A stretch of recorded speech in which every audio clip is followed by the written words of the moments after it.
নাহমাদুহু ওয়া নুসাল্লি আলা রাসূলিল কারীম আম্মা বা'দ। সম্মানিত দর্শকবৃন্দ, আসসালামু আলাইকুম রাহমাতুল্লাহি ওয়া বারাকাতুহু।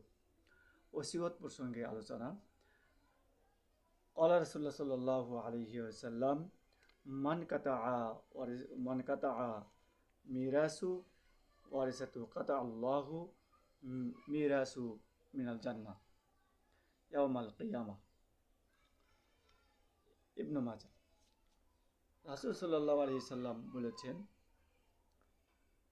যে ব্যক্তি তার উত্তরাধিকারদেরকে সম্পত্তি থেকে বঞ্চিত করেন এবং কিয়ামতের দিন আল্লাহ পাক তাকেও জান্নাত